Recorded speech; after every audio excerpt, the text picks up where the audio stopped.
Hello, my YouTube friends. Thanks for joining in tonight. If you haven't hit that subscribe bell, please do and slam that bell. Man, we got some great things going on, and one is we got our Shure SM7B microphone giveaway that we're giving away, man. And all you have to do, hit that subscribe button, slam that bell, and type down there as to why you love the Shure microphone and you love the Shure SM7B, man, and that enters you in the contest.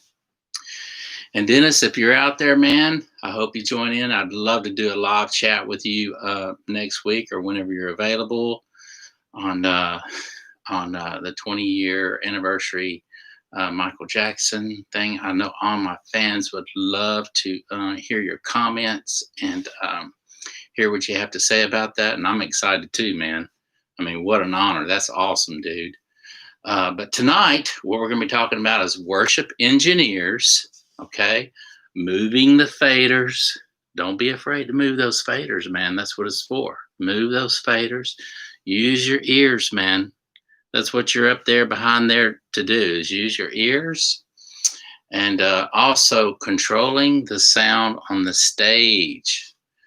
Dennis, I hope you're listening. I've got some good friends out there. Chase, if you're listening, Brad, if you're listening, man, y'all can all throw in your comments. I'm more of a studio guy, but I have ran sound for worship before, several years actually. And one of the things that I ran into was we would do our sound check, and we would do it on Wednesday night, and then service wasn't until Sunday. And man, you wouldn't believe it, but somehow from Wednesday night till Sunday, things got moved around, things got changed, the atmosphere changed, the people in the room changed everything. Every little thing changes the sound of what's going on. So the amount of people, you'd be surprised, man, if you pack a small venue, how much it changes things in the room. So don't be afraid to move those faders and readjust things. I know sometimes when I go to service, man, I just see they'll just set everything one time, man, and from song to song, everything changes. It seems like, I don't know if there's just more energy in the room, or people get more excited or play their instruments a little harder because that they're more relaxed now and they're into the music.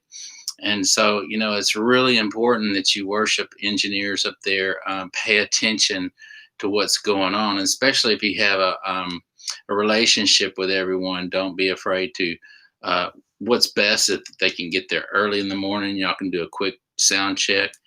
And also if you're working with a digital mixer, that's nice. Just go ahead and hit recall, man, and go back to those same presets that you were at before. Because I know sometimes people can get up there and bump things around, and you're going, how this happened? This isn't where I set everything. So if you have a digital mixer, that's awesome. I'm gonna put a little link down there for entry level. Some PreSonus makes some great stuff for small venues. And I'm gonna put a little link down there for you guys to click on if y'all need a good little mixer, entry level mixer. I know I've worked with some PreSonus stuff before, and I really like their stuff, man. I mean, for what you can get for the amount of money that you put into it, they work great for small venues, and it might be something you might want to look into if you're working with an old analog board and there's a lot of pops and cracks and whatnot in it.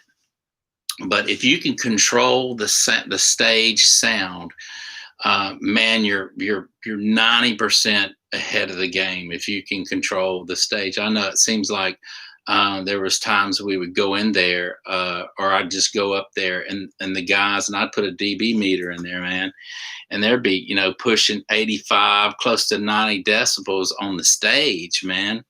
And what happens is all that sound starts reflecting off the stage and the walls and everywhere else. And it's hard to it's hard for you, the engineer, to control what everyone else is hearing out front because there's just so much pushing from the stage. So if you can eliminate how loud they're playing on the stage and and do earbud monitoring, whatnot, so that everybody pretty much can get their own mix. If you can get everybody happy with their sound on stage, they're going to perform better. Maybe the bass player only wants to hear the drummer and the keyboardist, or maybe just the drummer, and he don't really care to hear the vocalist or anybody else. He just wants to lock in with that drummer so he can set his own mix, to just hear that drummer, and them two are going to be rock solid, man. And then everybody else, have free reign to set their mix as well. I know a lot of times in our worship groups, we would have 4 or 5 different or 6 backup singers, girls up there singing. And the drummer don't need to hear all that. So having those earbud monitors are really kind of cool. And just because everybody can have their own mix, and if you can get them happy, they're going to perform better on stage. If they can hear themselves well, they're going to perform better. So that's one good key thing that I'd like to say about getting the stage sound right and making sure everybody's happy with their sound, and they're not going to be throwing any extra surprises or any guitar boxes, or bringing something new that morning to plug in or whatnot to change things up or surprise you. But know what they're using, and have it pretty much set up and ready to go, and everybody's happy. I know there was times, man, where we had to move their guitar amplifiers off stage and actually behind the curtain and mic back there, because from the amplifiers there was just so much coming out front. It was hard to control all that in the room that we were in, so we had to move some things around. And I remember one night we did a live thing. It was more of an acoustic version thing, and it was for the youth group that came out, and it was more acoustic. So we had youth involved, and we had some acoustic guitars that were involved, and a very small kit, and we had a drum isolation booth involved in that. And because a lot of people don't really want to play on electronic drums. It doesn't have the same feel, it doesn't have the same bounce back as real drums. And so we ended up having to get an isolation kit, and man, that really helped out a lot, because we were able to mic the drums properly, and he was able to hear what he needed to hear, and without all those overtones and all that boominess. That's hard to control, those low frequencies, especially if you don't have any kind of bass traps in your in your worship, in your church or whatever. A lot of times they're not, that you don't have all that. You just don't have all that, or the church don't have money to do all that stuff or whatever. But so anyway, controlling the sound on the stage is so imperative. Excuse me, man. It's really, really important to control the sound, because that way your reinforcement speakers outside of that, you have more control over what the audience hears, especially if you're working with some arrays and whatnot, some really nice speakers and whatnot. Excuse me. It's just really, really nice to be able to have that control. And you, the engineer, man, you really, really need to have that control. And so don't be afraid to move faders. Don't be afraid to use your ears on every song. Go ahead and listen. If it sounds too loud, trust your ears, man. It's too loud. If the drums sound too loud, or the kick drums too, boomy or whatever, cut. And don't be afraid to cut in your EQ. I just see it all the time, man. You go somewhere and take it for a grain of salt, man. A lot of the people that are engineers up there are volunteers. They don't really know a whole bunch about sound. But man, I see people always boosting, boost. And what I gotta say is, don't be afraid to cut. Cut those frequencies. You might want to cut here in this guitar part at 500 or 400 hertz, and boost in this guitar around 500 hertz a little bit. That way there's no masking going on. A lot of times frequency, they'll mask and cancel each other out. And man, the engineers up there trying to hear this guitar and trying to hear this guitar, before you know it, they're both too loud.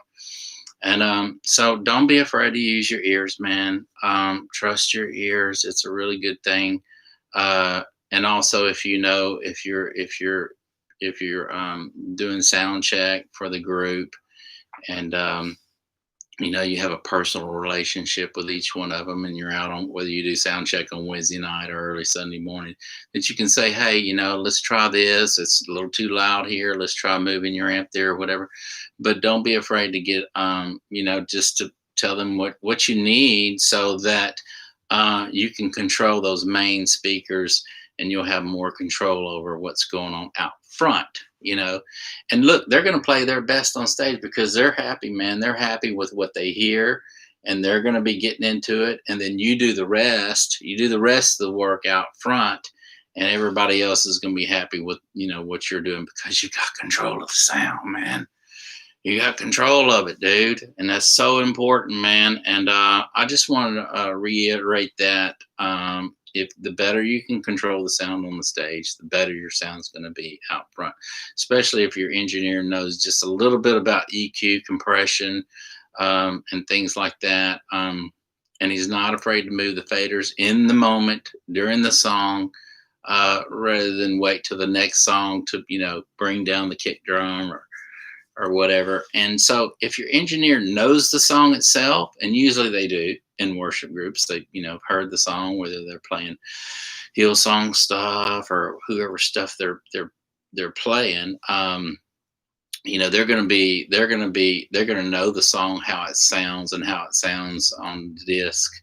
And they're going to try to mix pretty close to that, where there's the kick drums thumping, and hitting you in the chest, or one of those type of songs, or if it's just a little ballad type thing where that all that is involved. And they're going to pay attention to that, I hope, and they're going to adjust things accordingly to the song. Or maybe they might just have a recall on each song if they've already got a digital mixer, and they pretty much got the sound right, and they know how the musicians, who's playing and whatnot, and what instruments they're playing. The more the engineer has this connection with the band, the better the live sound is going to be.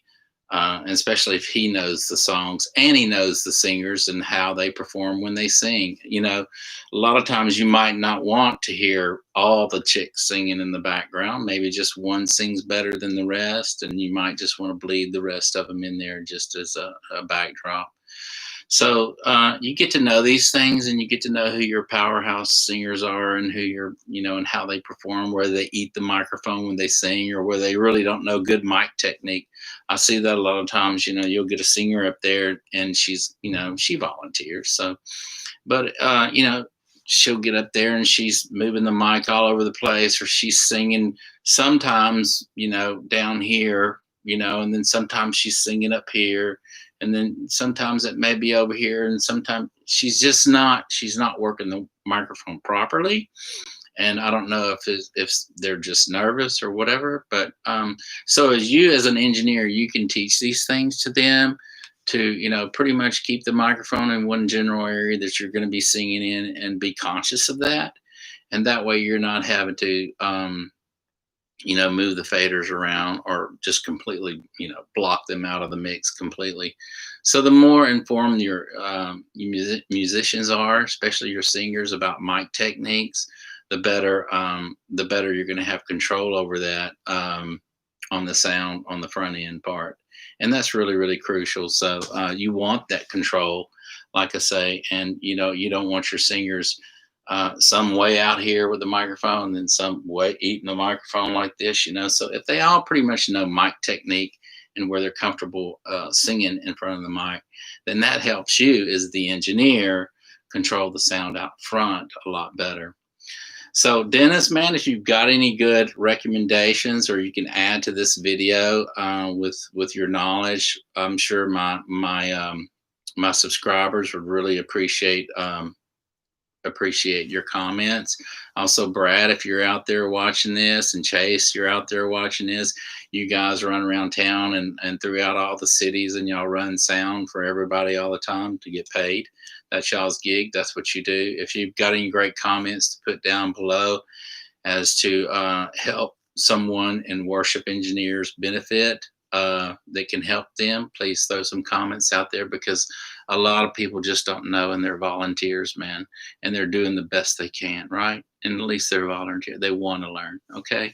So if you, any of you guys out there have some great tips on actually adding some advice to help them out, please do, man, because that's what it's all about. We help each other out, and we're not afraid to throw in our 2 cents, man, because that's what we're here for, man, to help each other out.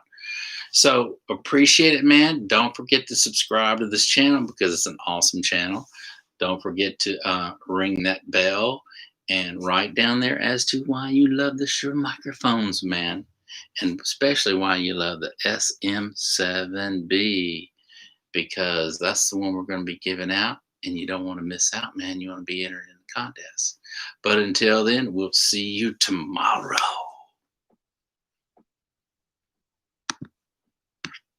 Yeah.